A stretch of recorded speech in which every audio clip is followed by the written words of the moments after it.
Ky podcast vjen për ju me mbështetjen e X1, Philip Lane Residence dhe 1001 Solutions. Përshëndetje, jemi në podcast, jemi në radar. Do flasim ditën e sotme për një incident, nëse mund ta quajmë kështu, për një ndodhi që ndodhi mes kryeministrit Edi Rama, por edhe gazetarit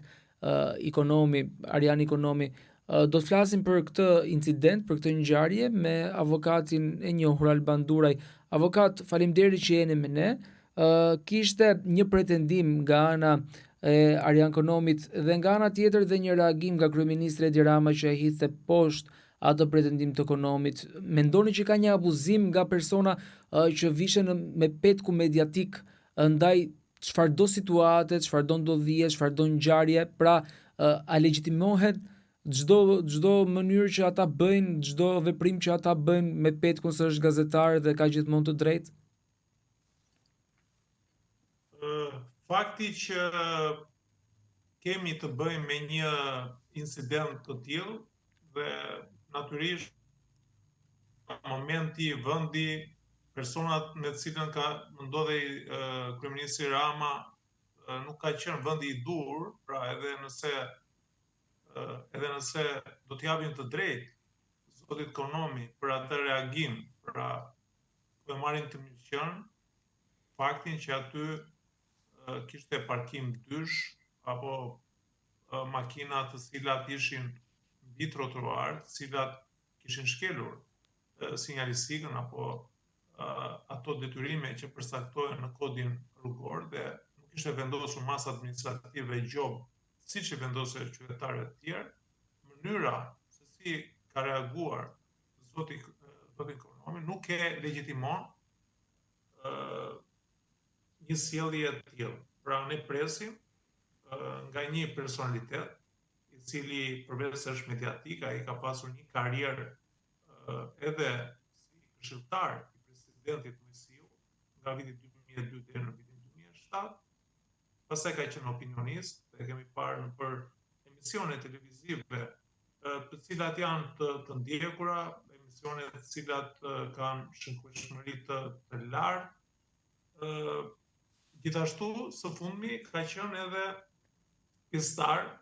apo kandidat i një force politike që ka garuar në zgjedhjet parlamentare të vitit 2025. Kam përshtypjen që zoti Ikonomi me angazhimin e tij politik ka ndryshuar edhe sjelljen e tij. Nuk është ndaluar që çdo qytetar të japi opinionin e tij, qoftë nëpër media lidhur me keqeverisjen apo me mirëqeverisjen e një qeverie, që unë për shumë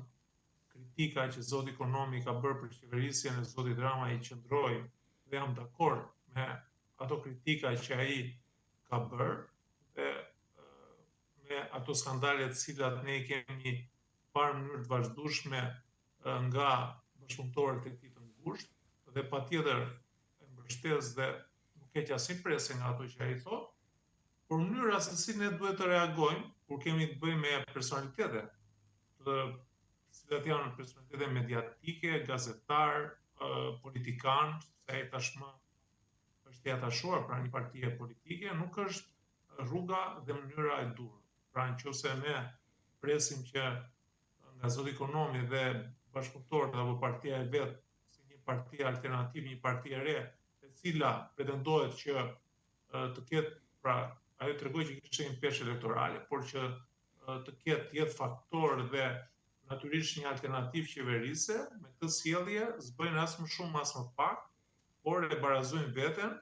me zotin Rama kur ai ka qenë në opozitë apo qoftë edhe kur ka qenë kryetari i Bashkisë së Tiranës, se kishte sjellje të çuditshme, pra jo etike dhe jo qytetare. Dhe tashmë kemi zotin Ikonomi, i cili vete me një telefon në dorë, duke i hakërryer kryeministrit,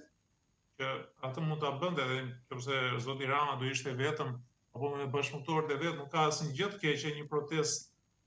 e tillë e momentit e tjera me radhë, por jo ta bëj kur është me familjen e vet, pra ai ishte ndaluar aty me familja, ai më tepër dhe aq më keq që kishte djalin e tij të mitur. Pra, po e heqim atë që ishte me bashorten, sepse bashortja është madhore dhe nuk po e marrim, pra po ja falim këtë gjë, por jo kur jemi me një fëmijë të mitur, i cili i përjeton shumë skena të tilla, skena arrogance, ulërime, bërtitje, dhe edhe ne të ishim aty në tavolinë, pra duke diskutuar, ata nuk e kishin mendjen fare, pra po ishin duke folur e diskutuar, ndërkohë që i vjen dikush me telefon dhe duke bërtitur dhe nuk po e kupton se cili është ky që po i sulmon. Pra, me këtë sjellje ne nuk pajtohemi. Fillimisht jemi sinqert, më ndjeva keqardhje për mënyrën se si e shtroi zoti Konomi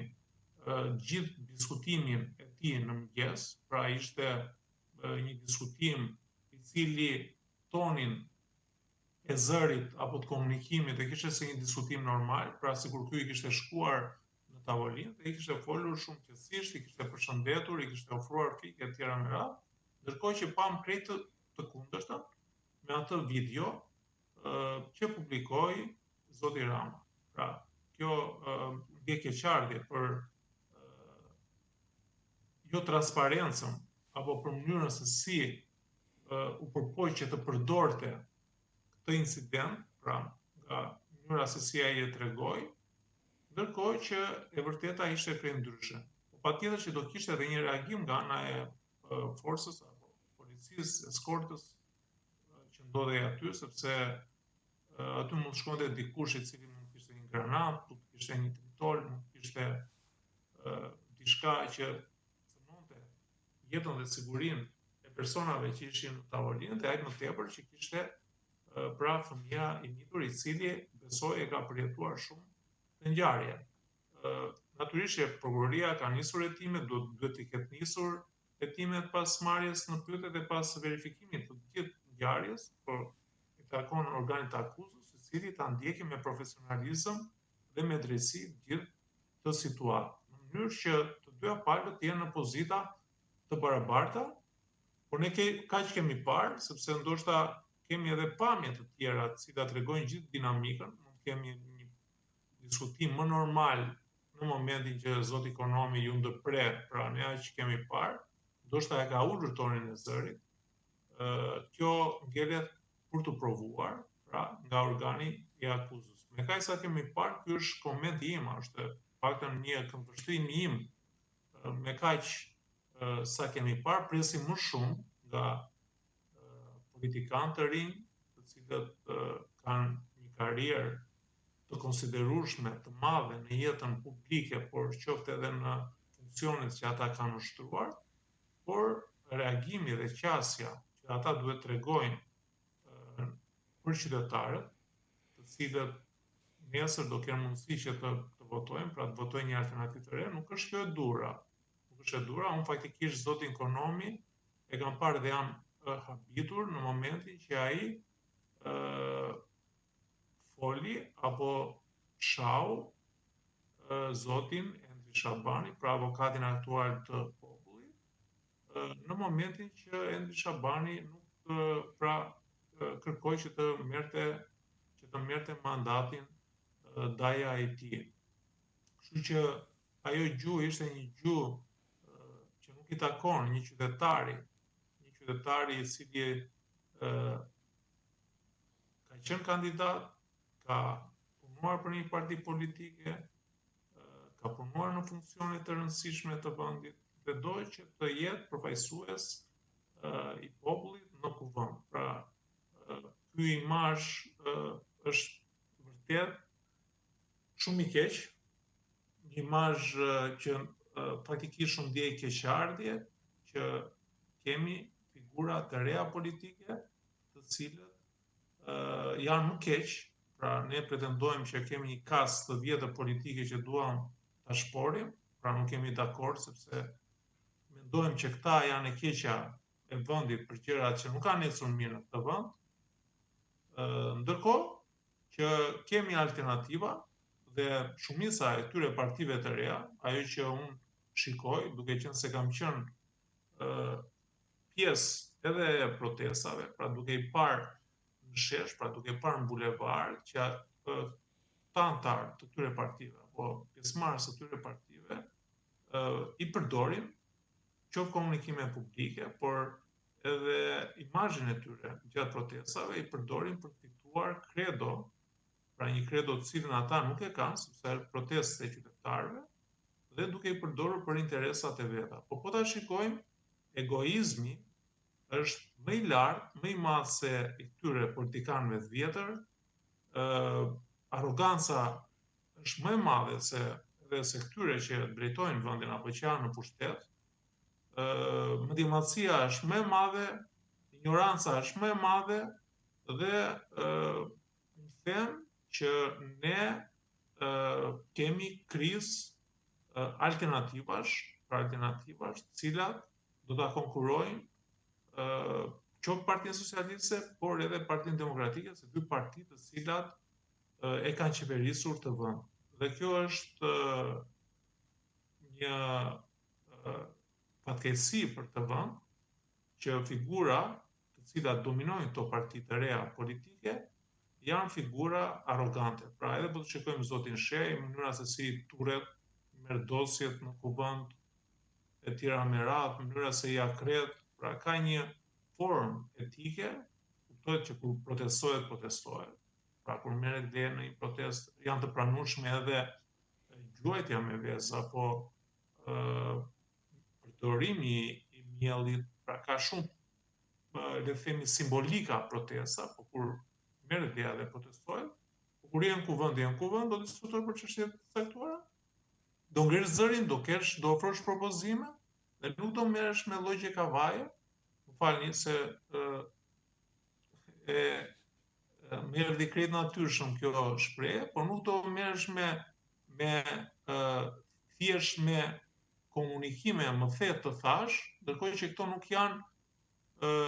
komunikime të cilat sjellin një alternativë për qytetarët. Pra ne presim nga këto parti politike, nuk presim këto sjellje sepse ne këto i dim.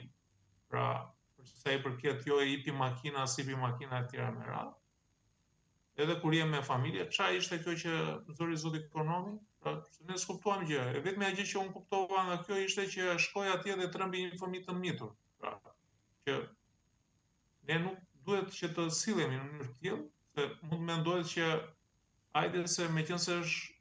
fëmia i zotit Rama dhe zoti Rama pas sa bërë një të qia këtij vendi dhe ne tani duhet i turremi çunit të tij si primitiv, gjë që nuk është kjo rruga e dur për të përcjellë një mesazh, qoftë edhe për të rregulluar një tëmet që ne mundet që ta shohim çdo ditë. Pra për sa i përket barazisë para ligjit apo mënyrave se si policia rrugore apo institucionet veprojnë në momentin që kanë dy figura të ndryshme apo dy le të themi individ të ndryshëm, njëri i cili mund të jetë një qytetar i thjesht, pa pushtet, dhe nga ana tjetër një zyrtar i cili mundet të ketë pushtet. E po ashtu, zoti Dura për të shtuar këtu edhe faktin që trillimi, nëse mund ta quajmë në këtë lloj forme, i zotit Ekonomi shkoi deri aty sa përfshiu në atë debat që ai pretendoi që kishte me kryeministrin, edhe bashkëshorten e tij, zonjën Linda Rama. Pra, a shkon përtej logjikës që ai përdori e gjithë kjo situatë? Patjetër që shkon përtej, pra zonja Rama, pra edhe pse shumica prej tyre mund të thonë që jo ka punuar në Soros, ka qenë pjesë e tij, e tjera me radhë, jo ndikon tek vendimarrja e zotit Rama, por ne nuk e dim, pra nuk kemi prova të tilla dhe për më tepër nuk gjykojmë pra politikisht për mënyrën se si qeverisë apo jo një kryeministër i këtij vendi. Ajo është aty bashkëshortja e kryeministrit, ajo ka personalitetin e vet, ka pasur para ose apo detyra drejtuese të cilat ka dhënë maksimumin e profesionalizmit për sa i përket qoftë edukimit, por edhe drejtimit të atyre institucioneve të cilat ajo ka përfaqësuar, por zonjën Rama ne nuk e kemi parë si një zonjë e cila të jetë një protagoniste e rëndësishme në jetën publike apo politike të vendit, siç mundet të kemi parë zonjën Kryemadhi, por zonja Kryemadhi u përfshi në politikë, sepse ka qenë pjesë e politikës e tjera me radhë. Kemi pasur zonjën Liri Berisha, e cila kishte marrë një rol, le të themi, bamirës gjatë kohës që zoti Berisha ka drejtuar vendin, pra për 8 vite ajo ka drejtuar një organizatë për fëmijët të cilët janë me sindromën Down dhe një qendër në të cilën mblidhte fonde dhe bënte një, le të themi, një rol bamirës. Zonja Alinda Rama nuk është se ka pasur një rol të rëndësishëm, pra përveç 2-3 diskutimeve të cilat ne i kemi parë të ftuar në emisione televizive, nuk e kemi parë herë tjetër. Pra, natyrisht që kur ka zoti Rama takime të nivelit lartë dhe duhet protokolli e ka që bashortja duhet të jetë pjesë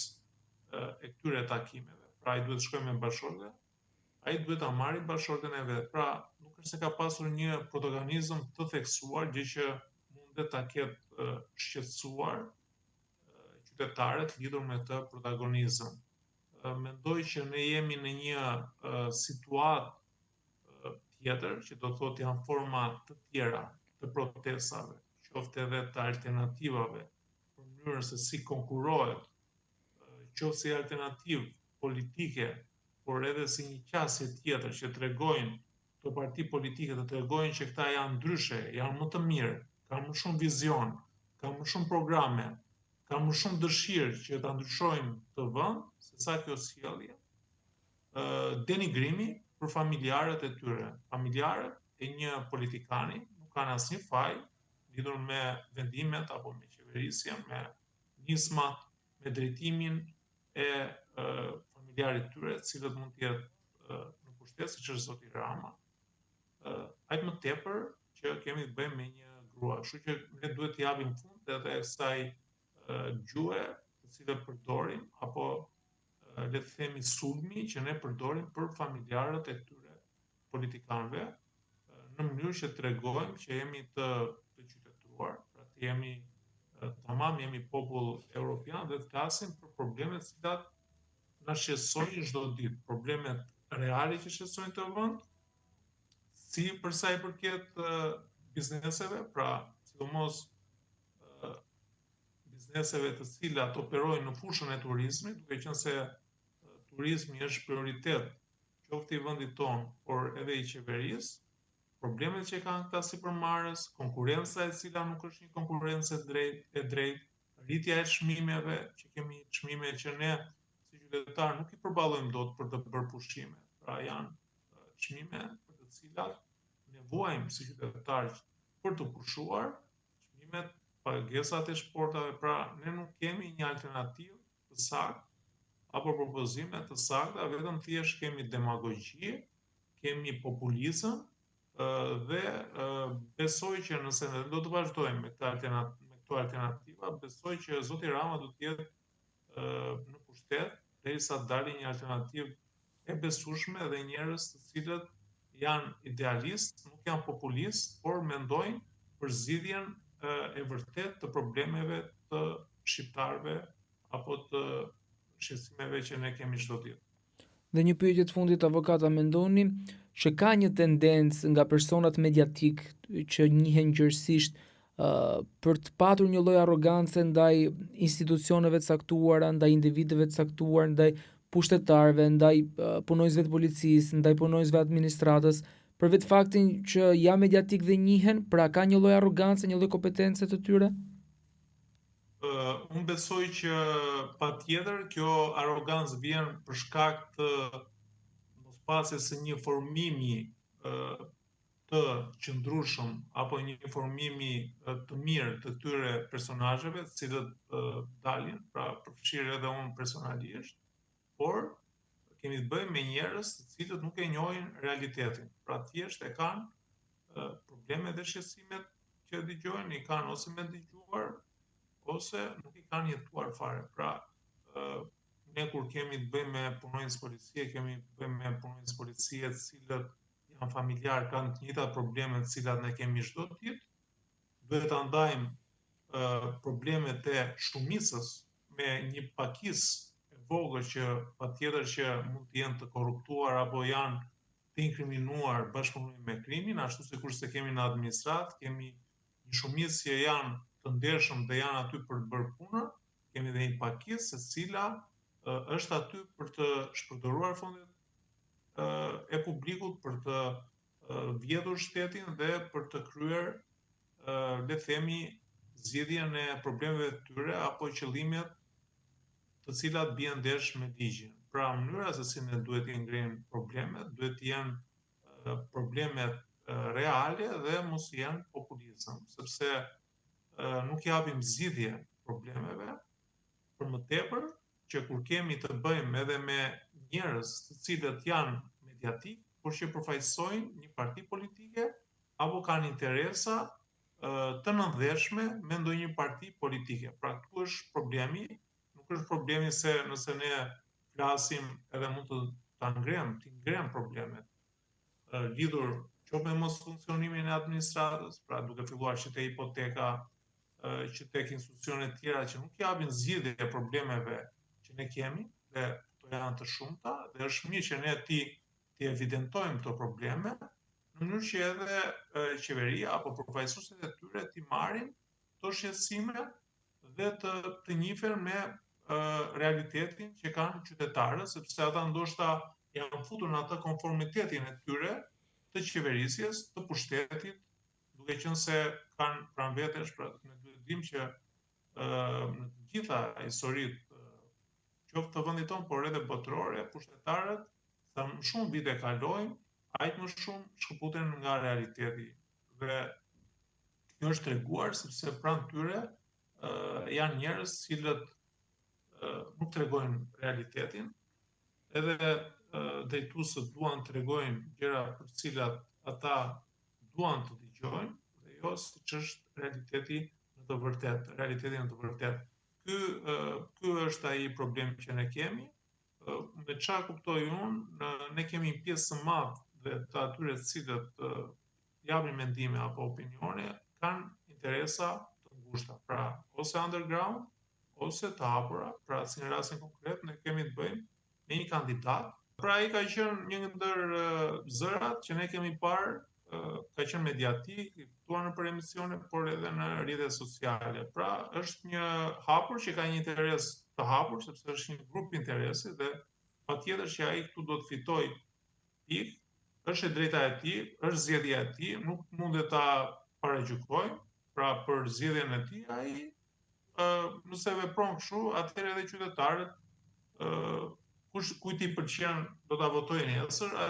ata që se pëlqejnë do ta votojnë. Por ky thjesht është një mendim im personal se si duhet të shikoj unë alternativat qeverisje apo sjelljen e një qytetari, ai më tepër që kemi të bëjmë me një politikan i cili nesër do të jetë një alternativë për të qeverisur vendin. Avokat, shumë faleminderit për prezencën tuaj dhe faleminderit shumë që i dhat përgjigje si gjithmonë këtyre ngjarjeve që shënjojnë shumë për Shqipërinë në situata saktuara. Faleminderit, kënaqësi dhe për mua.